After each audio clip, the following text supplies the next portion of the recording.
Good morning to all of you. Molecular basis of inheritance के 6 session में हम मिल रहे हैं और हम डीएनए जेनेटिक मटेरियल्स पर जो है डिस्कस कर रहे हैं। इसके पहले भी जो है हमने डीएनए जेनेटिक मटेरियल्स के पार्ट 1 में हमने ग्रिफिथ एक्सपेरिमेंट पे जो है डिस्कस किया था। आज हम लोग जो है मैकार्डी मैक्लियार्ड एक्सपेरिमेंट और इसके साथ साथ जो है हर्शे एंड चेज एक्सपेरिमेंट पे बात करेंगे और हम देखेंगे कि डीएनए जो है जेनेटिक मटेरियल के रूप में कैसे एस्टेब्लिश्ड हुआ। और इसको देखने के पहले हम एक बार फिर से आपको बताना चाहेंगे कि आप word of biology 95 YouTube channel को सब्सक्राइब कीजिए, जिससे कि आपको नोटिफिकेशन मिलती रहे आप अपकमिंग वीडियोस के बारे में। और इसके अलावा आप वर्ड ऑफ बायोलॉजी 95.wordpress.com को फॉलो कर सकते हो। इस पर्टिकुलर चैनल पे साइट पे भी जो है आपको वर्ड ऑफ बायोलॉजी 95 से रिलेटेड वीडियोस मिलेंगे। इसके अलावा आप हमारे फेसबुक पेज www.facebook.com/rajiv1571978 पे विजिट कर सकते हो, जो कि वर्ड ऑफ बायोलॉजी 95 के नाम से ही है। और इस पे भी आपको बायोलॉजिकल फिनोमिनन से रिलेटेड डिफरेंट जो है मटेरियल्स मिलेंगे, जिससे कि जो है आप बायोलॉजिकल वर्ड के बारे में जो है आपकी इंफॉर्मेशन जो होगी, आपका जो कॉन्सेप्ट होगा और ज़्यादा क्लियर होगा। तो चलो हम स्टार्ट करते हैं डीएनए जेनेटिक मटेरियल का सेकंड पार्ट, जिसमें हम पहले एवरी मैक्लियार्ड एंड मैकार्टी एक्सपेरिमेंट के बारे में जानेंगे और उसके बाद जो है फिर हम देखेंगे हर्शे एंड चेज एक्सपेरिमेंट के बारे में। तो फिलहाल जो है हम देखते हैं कि एवरी मैक्लियार्ड एंड मैकार्टी एक्सपेरिमेंट क्या था। और इसमें बेसिकली जो है हम ये देखेंगे कि इस एक्सपेरिमेंट को हम chemical characterization of transforming principle क्यों कहते हैं। एक्चुअली जो ग्रिफिथ एक्सपेरिमेंट था उसमें हमें रिजल्ट तो मिला कि certain components was in the heat killed smooth strain of bacteria culture, जो कि रफ स्ट्रेन को जो है कन्वर्ट कर दे रहा था, ट्रांसफॉर्म कर दे रहा था एस स्ट्रेन बैक्टीरिया में। लेकिन जो है वहां पे हमें ये नहीं पता चल पाया कि वो कंपोनेंट वास्तव में क्या था। ग्रिफिथ ने अपना एक्सपेरिमेंट 1928 में दिया था और उसके कंक्लूजन दिए थे। After the 16 year of that experiment in 1944, Oswald Avery, Colin MacLeod and Maclyn McCarty ने इस पजल को सॉल्व किया। और सॉल्व करते समय जो है उन्होंने जो एक्सपेरिमेंट किया, उस एक्सपेरिमेंट में उन्होंने heat killed S strain bacteria को डिवाइड कर दिया 5 अलग अलग जो है बैचेज में, 5 सेपरेट बैचेज में जो उन्होंने डिवाइड किया हीट किल्ड एस स्ट्रेन यानी स्मूथ स्ट्रेन बैक्टीरिया को। ध्यान दो, वह इन्होंने उसी एक्सपेरिमेंट को आगे बढ़ाया जो ग्रिफिथ ने किया था। ठीक है, हीट किल्ड कल्चर जो था स्मूथ स्ट्रेन बैक्टीरिया का, उसको उन्होंने 5 अलग अलग बैचेस में डिवाइड किया। पहले बैच में उन्होंने जो है डिस्ट्रॉय कर दिया जो है बैक्टीरिया के पॉलीसेकेराइड कोट को। फर्स्ट स्टेप में उन्होंने क्या किया, जो फर्स्ट बैच था उसमें पॉलीसेकेराइड कोट को बैक्टीरिया के डिस्ट्रॉय कर दिया। जाहिर सी बात है कि पॉलीसेकेराइड को जो है डाइजेस्ट करने वाले एंजाइम को यहां पे यूटिलाइज किया गया। कौन सा एंजाइम होगा? बैक्टीरिया का जो पॉलीसेकेराइड कोट होता है वो सेल वाल होता है, दैट इज उस सेल वाल को जो है उन्होंने डिस्ट्रॉय कर दिया। उसके बाद जो सेकंड बैच था, सेकंड बैच में उन्होंने जो बैक्टीरिया का जो लिपिड कंटेंट था, उस हीट किल्ड एस स्ट्रेन में जो डेड बैक्टीरिया थे, उन डेड बैक्टीरिया के जो है सेल के अंदर जो लिपिड कंटेंट था उसको जो है डिस्ट्रॉय कर दिया by the action of lipase enzyme. In the third case उन्होंने जो है बैक्टीरिया के जो है आरएनए को जो है डिस्ट्रॉय कर दिया आरएनए की हेल्प से। इन द फोर्थ पेज उन्होंने जो है क्या किया, फोर्थ पेज में प्रोटीन्स को डिस्ट्रॉय कर दिया प्रोटीन डाइजेस्टिव एंजाइम के हेल्प से। And in the last stage उन्होंने डिस्ट्रॉय किया डीएनए को, ठीक है। और इस तरह से जो है उन्होंने जो है हर स्टेज के बाद हर जो बैच था, जैसे फर्स्ट बैच में पॉलीसेकेराइड को जो है डिस्ट्रॉय करने के बाद जो कल्चर था उसको इंजेक्ट किया माउस में। सेकेंड फेज में जो है लिपिड कंटेंट को डिस्ट्रॉय करने के बाद जो है इंजेक्ट किया माउस में। आरएनए कंटेंट को डिस्ट्रॉय करने के बाद जो है माउस में इंजेक्ट किया। प्रोटीन को करने के बाद जो है डिस्ट्रॉय करने के बाद माउस में इंजेक्ट किया। यानी हर बैच के बाद उन्होंने जो है इंडिविजुअली जो है वो आर स्ट्रेन बैक्टीरिया के साथ जो है माउस में इंजेक्ट किया। ध्यान दो, आर स्ट्रेन के साथ, क्योंकि जो है हिट किल्ड तो जो है कर नहीं सकता था डिजीज कॉज। वो हिट किल्ड स्ट्रेन कल्चर तभी वर्क कर रहा था, तभी जो है डेट कर रहा था माउस को, डिजीज कॉज कर रहा था जब वो आर स्ट्रेन के साथ किया जा रहा था। तो हर बार उन्होंने हर बैच के जो है बैक्टीरिया को after the destroying the polysaccharide, then lipid content, then RNA, then protein, then DNA, R strain bacteria के साथ मिक्स किया। और मिक्स करने के बाद उन्होंने जो है उसे इंजेक्ट कर दिया माउस, ठीक है। From all 5 mice all of them died except the last mouse. ध्यान दो, उन्होंने ये देखा कि जो है जितने भी जो है माउस थे, 5 जो है चूहे थे, पांचों के ऊपर उन्होंने अलग अलग 5 बैचेस को जो है उन्होंने इंजेक्ट किया विथ आर स्ट्रेन। उसमें उन्होंने देखा कि जो है लास्ट वाले को छोड़ करके बाकी सारे कंडीशन में जो है जो माउस थे वो डेड कर रहे थे और उनके बॉडी में एस स्ट्रेन बैक्टीरिया जो है लिविंग कंडीशन में पाए जा रहे थे। तो फर्स्ट फेज में अगर उन्होंने जो है पॉलीसेकेराइड को डिस्ट्रॉय किया, और पॉलीसेकेराइड को डिस्ट्रॉय करने के लिए यहां पे देखो, आप यहां से ज्यादा समझ में आएगा आपको, ये एस स्ट्रेन एक्सट्रैक्ट है। यहां पे इन्होंने क्या किया, पॉलीसेकेराइड को डिस्ट्रॉय किया और उसके बाद इसमें जो है रफ स्ट्रेन उन्होंने मिला दिया। ये क्या मिलाया, रफ स्ट्रेन मिला दिया और इसको जो है इंजेक्ट किया माउस को। लेकिन माउस क्या हुआ, डाई किया। तो इससे क्या साबित होता है कि polysaccharide is not that component,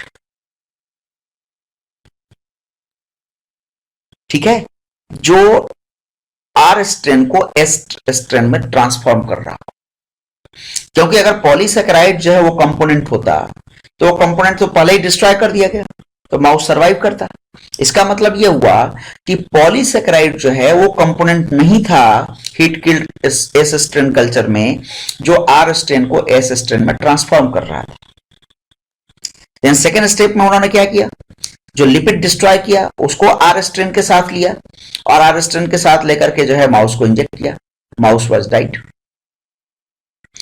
इससे यह साबित हुआ कि लिपिड भी वो कंपोनेंट नहीं है जो कि आर स्ट्रेन बैक्टीरिया को एस स्ट्रेन बैक्टीरिया में ट्रांसफॉर्म कर रहा है। देन थर्ड स्टेज में उन्होंने आरएनए लिया, आरएनए को डिस्ट्रॉय करके लिया कल्चर को और आर स्ट्रेन बैक्टीरिया के साथ जो इंजेक्ट किया माउस में, माउस डाइड। यहां पर भी जो है यह साबित हुआ कि आरएनए भी वो कंपोनेंट नहीं है जो आर स्ट्रेन को एस स्ट्रेन में कन्वर्ट कर रहा है, क्योंकि इन तीनों ही कंडीशन में आर स्ट्रेन एस स्ट्रेन में कन्वर्ट हो रहा है और कन्वर्ट होने के बाद जो है फिर वो क्या कर रहा है, फिर जो है वो माउस में डिजीज कॉज कर रहा है और माउस डाइड कर रहा है। देन लास्ट जो है फोर्थ स्टेज में उन्होंने क्या किया, प्रोटीन को डिस्ट्रॉय किया, आर स्ट्रेन के साथ जो मिक्सअप किया, मिक्सअप करने के बाद माउस को इंजेक्ट किया, फिर माउस जो है डेड किया। इसका मतलब यह हुआ कि प्रोटीन भी वो कंपोनेंट नहीं है, इसका मतलब यह हुआ कि प्रोटीन भी वो कंपोनेंट नहीं है जो कि जो है आर स्ट्रेन को एस स्ट्रेन में कन्वर्ट करता हो। और इन चारों केसेस में माउस के बॉडी में लाइव एस स्ट्रेन बैक्टीरिया जो है मिले, रिकवर्ड हुए। इसका मतलब यह हुआ कि इन चारों केसेस में से जो है कोई भी जो है चारों कंपोनेंट्स में से कोई भी कंपोनेंट जो है आर स्ट्रेन को एस स्ट्रेन में कन्वर्ट नहीं कर रहा था, क्योंकि अगर कोई भी इसमें से आर स्ट्रेन को एस स्ट्रेन में कन्वर्ट करता तो वो तो डिस्ट्रॉय किया गया है, तो आर स्ट्रेन एस स्ट्रेन में कन्वर्ट नहीं होता, ट्रांसफॉर्म नहीं होता और माउस को डिजीज नहीं होता। But when he injected the DNA destroyed heat killed S strain culture along with the R strain to the mouse was live. Mouse जो है जिंदा रहा, माउस सर्वाइव किया। ठीक है, तो इसका मतलब यह हुआ कि डीएनए को जब हमने डिस्ट्रॉय कर दिया, तो डीएनए को डिस्ट्रॉय करने के बाद जो है ये आर स्ट्रेन जो है एस स्ट्रेन में कन्वर्ट नहीं किया, और माउस जो है को डिजीज नहीं हुआ और माउस जिंदा रहा। This was the condition in which after experiment कोई भी लिविंग एस स्ट्रेन जो है रिकवर्ड नहीं हुआ माउस के बॉडी से। और इस तरह से जो है एवरी, मैकार्टी एंड मैक्लियार्ड ने जो है ये बताया कि वो डीएनए है जो कि जो है जिसके डिस्ट्रॉय करने के कारण आर स्ट्रेन बैक्टीरिया जो है एस स्ट्रेन बैक्टीरिया में नहीं कन्वर्ट कर रहा है। ठीक है, और जो है डीएनए के होने के कारण जो है आर स्ट्रेन बैक्टीरिया जो है लाइव स्ट्रेन बैक्टीरिया में जो कन्वर्ट कर रहा था। ठीक है, तो ये जो था एवरी, मैकार्डी एंड मैक्लियार्ड का एक्सपेरिमेंट था, और जो है इस एक्सपेरिमेंट के आधार पे जो है उन्होंने ये कंक्लूजन दिया कि डीएनए वो कंपोनेंट है जो कि आर स्ट्रेन को एस स्ट्रेन बैक्टीरिया में ट्रांसफॉर्म करता है। क्योंकि डीएनए के डिस्ट्रॉय करने के बाद जो है उस जो एबिलिटी थी आर स्ट्रेन बैक्टीरिया की लाइव एस स्ट्रेन बैक्टीरिया में कन्वर्ट करने की, वो जो है लूज हो जा रही थी। ठीक है, तो ये एवरी, मैकार्डी एंड मैक्लियार्ड का एक्सपेरिमेंट था। देन हर्शे एंड चेज ने एक्सपेरिमेंट किया और उन्होंने पूरी तरह से जो है ये प्रूफ कर दिया कि डीएनए ही वो जेनेटिक मटेरियल है जो कि जो है ऑर्गेनिज्म में पाया जाता है। ध्यान दो, एवरी, मैकार्डी एंड मैक्लियार्ड ने ये बताया कि डीएनए के डिस्ट्रॉय करने के बाद जो है ऑर्गेनिज्म जो है are strain bacteria S strain bacteria में कन्वर्ट नहीं करता अगर हीट किल्ड एस स्ट्रेन से डीएनए को हमने डिस्ट्रॉय कर दिया। ठीक है, लेकिन ये पूरी तरह से ये साबित नहीं कर पा रहा था कि डीएनए ही वो जेनेटिक मटेरियल है। तो उसको प्रूव करने के लिए हर्शे एंड चेज ने अपना एक्सपेरिमेंट किया, और हर्शे चेज के एक्सपेरिमेंट के अकॉर्डिंग ये साबित हुआ कि जो डीएनए है वो एक जेनेटिक मटेरियल है। हर्शे, अल्फ्रेड हर्शे 1908 से 1997 तक का इनका लाइफ स्पान था, और ये मिशिगन में जो है जन्म लिए थे, और यूनिवर्सिटी ऑफ शिकागो से उन्होंने डीएससी की डिग्री ली, तो वहीं पे फर्दर उन्होंने वर्क किया। मार्था चेज 1930 में जन्म हुआ, और इन दोनों ने मिल करके जो है एक्सपेरिमेंट किया, और वो एक्सपेरिमेंट क्या था? एक्सपेरिमेंट को समझाता हुआ ये एक डायग्राम है, ये एक इमेज है। इस इमेज को जो है हमें समझने की कोशिश करनी है। हर्शे एंड चेज का जो एक्सपेरिमेंट था उसके लिए उन्होंने जो दो मटेरियल्स लिए, T2 bacteriophage virus and Escherichia coli bacteria.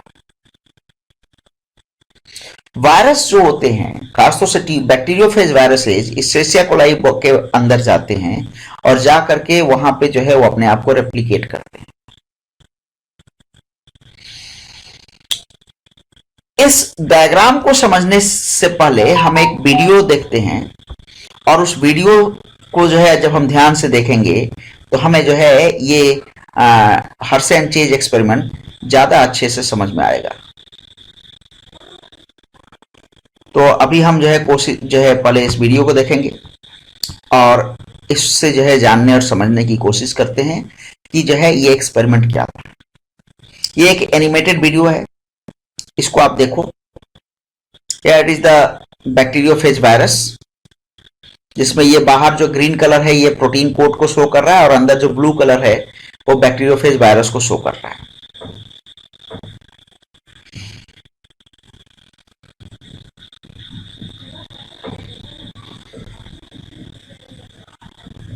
DNA and protein code जो हमने बताया, यूजुअली जो है बैक्टीरियल सेल के ऊपर जो है ये अपने एंड प्लेट के थ्रू जो है जो है अटैच्ड होते हैं, और देन जो है ये अंदर जो है बैक्टीरियल सेल के अंदर जाकर के जो है अपने आप को मल्टीप्लाई करते हैं। ये इनका जो है नॉर्मल मल्टीप्लिकेशन प्रोसेस है।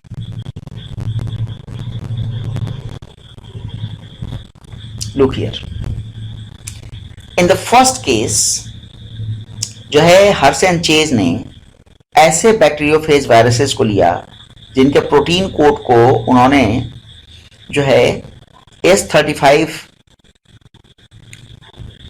के साथ जो है मिक्स कर दिया था, यानी उस प्रोटीन कोड में S35 को जो है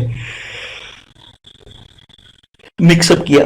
S35 जो है रेडियो एक्टिविटी को शो करता है, और यहाँ पे S35 के कारण जो है इस प्रोटीन कोड को ग्रीन के जगह पे जो है ऑरेंज कलर से शो किया जा रहा है, और डीएनए जो है नॉर्मल था।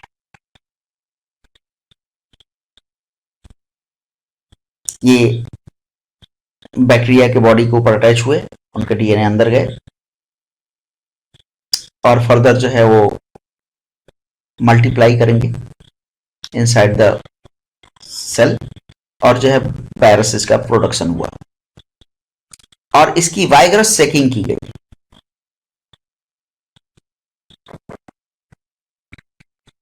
ये पहला स्टेप था। अब जरा दूसरे स्टेप को देखो, इसी एनिमेशन के आधार पे जो है हम आगे उस डायग्राम को समझेंगे। In this case protein code तो नॉर्मल था, बट जो डीएनए था उसमें P32 लेबल डीएनए कर दिया गया, जिसमें जो कि रेडियो एक्टिविटी को शो करता है, और उसे ब्लू कलर के जगह पे जो है ऑरेंज कलर से शो किया जा रहा है।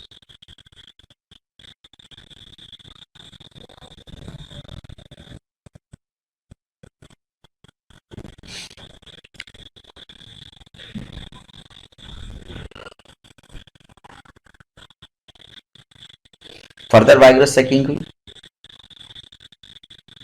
आप यहां देखो कि यहां पे जितने भी जो है डीएनए बने या जितने भी वायरसेस बने हैं उन सब में P32 दिखाई दे रहा है। थोड़ा सा पीछे की तरफ आ रहे हैं, ठीक है, और थोड़ा पीछे आ रहे हैं।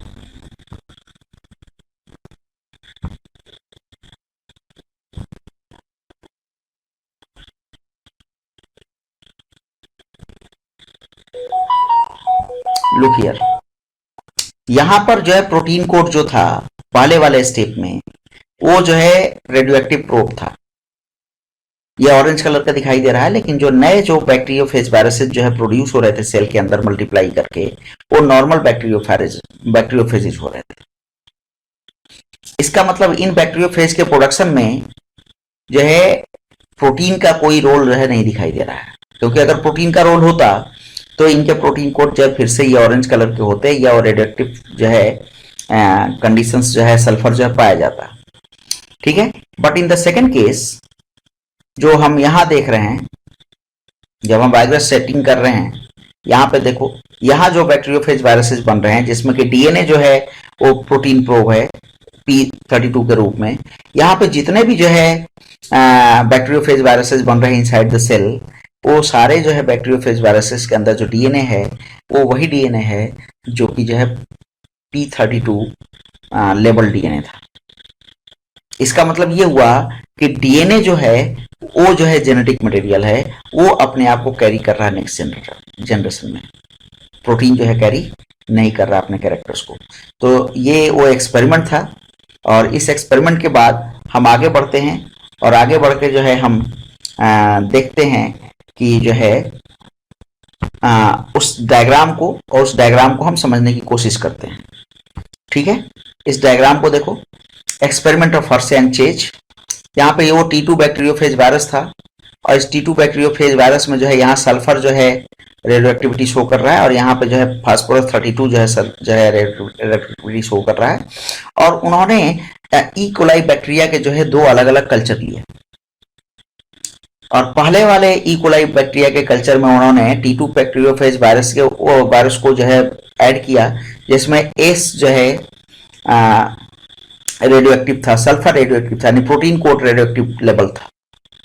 और जो है जब जब उन्होंने जो है इसे ब्लेंड किया आफ्टर मल्टीप्लिकेशन, तो ब्लेंड करने के बाद उन्होंने देखा कि जो है जो प्रोटीन पार्टिकल्स थे वो तो जो थे वो जितने रेडियो एक्टिविटी प्रोटीन पार्टिकल्स जो थे वो सारे के सारे सुपरनेटेंट के रूप में आए, और जो नॉर्मल जो बैक्टीरियोफेज वायरसेस जो सेल के अंदर बन रहे थे वो जो है वो नॉर्मल थे, उनमें रेडियो एक्टिविटी शो नहीं हो रही थी। बट जो दूसरे कंडीशन में उन्होंने क्या किया कि जो बैक्टीरियोफेज वायरस था उसके डीएनए को जो है रेडियो एक्टिव प्रोब बनाया और उसको फर्दर इस से कोलाई के दूसरे कल्चर में जो है इंट्रोड्यूस किया। आफ्टर द ब्लेंडिंग उन्होंने देखा कि जो सुपरनेटेंट थे वो जो है जो है क्या थे, नॉर्मल थे, लेकिन जो बैक्टीरियोफेज जो बैक्टीरियल सेल था जो कि बॉटम पे जो है जमा हो रहा था उसमें रेडियो एक्टिविटी जो है शो हो रहा था। तो ये उनका जो है एक्सपेरिमेंट था और इस एक्सपेरिमेंट के आधार पे उन्होंने जो है अपना एक कंक्लूजन दिया। ठीक है, इसी चीज को जो है यहाँ पे एक नोट्स के फॉर्म में दिखाया गया। एस्चेरिचिया कोलाई जो है एक बैक्टीरियम है जो कि मोस्ट कॉमन बैक्टीरियम है और ये हमारे ह्यूमन इंटेस्टाइन में भी पाया जाता है, दूसरे ऑर्गेनिज्म के भी के भी इंटेस्टाइन में पाया जाता है या बॉडी में पाया जाता है। T2 बैक्टीरियोफेज जो है नॉर्मल बैक्टीरियोफेज वायरस है जो कि जो है एस्चेरिचिया कोलाई बैक्टीरिया को जो है यूजुअली इन्फेक्ट करता है और इसमें 50% डीएनए होता है, 50% प्रोटीन होता है। आपको पता है ये जो है वो बैक्टीरियोफेज वायरस है, इसके अंदर का ये डीएनए है और ये बाहर का जो है प्रोटीन कोट है। और फर्दर उसी एक्सपेरिमेंट को जो है डीएनए है या प्रोटीन, यानी चूंकि बैक्टीरियोफेज वायरस में केवल दो ही कंपोनेंट्स हैं, डीएनए एंड प्रोटीन्स, तो इसके आधार पे जो है हर्ष एंड चेज ने बताया कि वो डीएनए वो जो है केमिकल मटेरियल है जो जेनेटिक मटेरियल की तरह जो है वर्क करता है।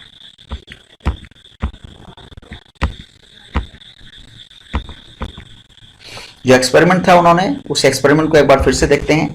Viral protein and DNA were tagged with the different radioactive isotopes. Protein tagging T2 E. coli were grown in media with radioactive sulfur which incorporated only into the phage protein, and DNA tagging T2 and Escherichia coli were grown in the media containing radioactive phosphorus which was incorporated only in the phage DNA। यानी पहले वाले case में जो है केवल जो है protein code के साथ जो है सल्फर रेडियोएक्टिव सल्फर को जो है इनकॉर्पोरेट किया गया था, दूसरे वाले केस में जो है केवल और केवल जो है डीएनए के साथ जो है इनकॉर्पोरेट किया गया P32 को। ठीक है, और जो है आफ्टर मल्टीप्लीकेशन जो रिजल्ट मिला in the tube with E. coli infected with protein level T2 most of the radioactivity was in the supernatant with the viruses। तो पहले वाले केस में हमने क्या देखा कि सुपरनेटेंट के फॉर्म में जो है मिल रहा था हमें रेडियो एक्टिविटी, जो कि जो पुराने जो है वायरसेस के प्रोटीन कोड के रूप में थे, क्योंकि वो प्रोटीन कोड जो है बैक्टीरिया के बॉडी के अंदर नहीं जाते। In the tube with E. coli infected with DNA level T2 most of the radioactivity was in the palate with a bacterial cell, यानी पैलेट के फॉर्म में जो है बेस पे बॉटम पे जमा हो गए। ठीक है, क्योंकि वो डीएनए जो है बैक्टीरियल सेल के अंदर था और वो डीएनए जो है वायरस के जो नए वायरसेस बने मल्टीप्लिकेशन के थ्रू वो उन वायरसेस में जो है आया। तो ये रिजल्ट था हर्ष एंड चेज का और इस पे उन्होंने जो अपना कंक्लूजन दिया कि when bacteriophage containing P35 radioactive were allowed to infect non-radioactive bacteria, all the infected cells become radioactive, and in fact much of the radioactivity was passed on the next generation of bacteriophage। And when the bacteria were infected with bacteriophage level with S35 and then the virus coat removed by whirling them in an electric blender, practically no radioactivity could be detected in the infected cell। तो ये जो था उनका conclusion था। ठीक है, और conclusion जो था वो इसके आधार पे ये डिसाइड हुआ कि डीएनए ही वो जेनेटिक मटेरियल है, डीएनए ही वो जेनेटिक मटेरियल है जो कि ऑर्गेनिज्म में एक जनरेशन से दूसरे जनरेशन में जो है कैरेक्टर्स को कैरी करता है या ट्रांसमिट करता है।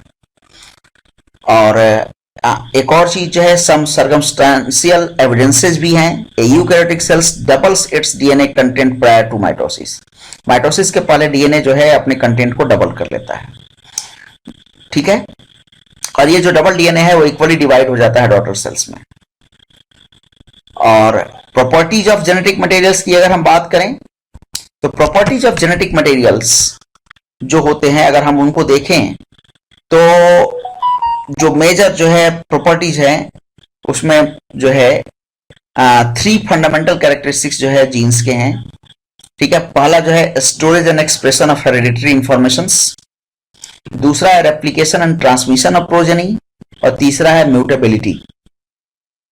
Storage and expression of hereditary information यानी एक तो हेरिडिटरी इंफॉर्मेशन को जो है स्टोर करना, ठीक है, और उसे एक्सप्रेस करना, ये दोनों होना चाहिए प्रॉपर्टी में। रेप्लिकेट करने की जो है क्षमता होनी चाहिए और ट्रांसमिट करने की क्षमता होनी चाहिए प्रोजेनी में, और म्यूटेबिलिटी होनी चाहिए यानी म्यूटेशन करने की क्षमता होनी चाहिए। ठीक है, तो ये जो था ये 3 फंडामेंटल कैरेक्टर्स होते हैं जीन्स में। अब जेनेटिक मटेरियल की जो है जो अपनी प्रॉपर्टी होगी वो जीन के कैरेक्टर्स के ऊपर बेस्ड होगी। ठीक है, अब जैसे molecules that can act as genetic material must fulfil the following criteria. कौन कौन से क्राइटेरिया है? The hereditary information must be present in the coded form in the structure of genetic material and its genes. ठीक है, यानी जो है coded form में जो है जो हेरिडिटरी इंफॉर्मेशन है वो जेनेटिक मटेरियल में होना चाहिए। It should have vast diversity as it found in the innumerable forms of life. बहुत ज्यादा वेरिएशंस होना चाहिए, और it should be able to replicate और फॉर्म इट्स कार्बन कॉपी। इसे अपने रेप्लिकेशन का, अपने डुप्लीकेट फॉर्मेशन की कैपेबिलिटी होनी चाहिए, और हर सेल में प्रेजेंट होना चाहिए। It should be same both in quantity and quality in all the somatic cells of an individual. हर सोमैटिक सेल में इसकी क्वांटिटी और क्वालिटी जो है इक्वल अमाउंट में होनी चाहिए। Replicated genetic material must be transferred faithfully from a cell to its daughter and from one generation to the next. वो जो रेप्लिकेटेड जेनेटिक मटेरियल है जो रेप्लिकेट कर रहा है वो जो है फेथफुली जो है ट्रांसफर होना चाहिए जो है डॉटर सेल्स में या नेक्स्ट जनरेशन में, यानी एक जो है सेट क्राइटेरिया के अकॉर्डिंग जो है वो ट्रांसफर होना चाहिए, और जो है वो उसमें वो एबिलिटी होनी चाहिए जिससे कि जो है वो स्पेसिफिक बायोकेमिकल के फॉर्मेशन को एक्सप्रेस कर सके।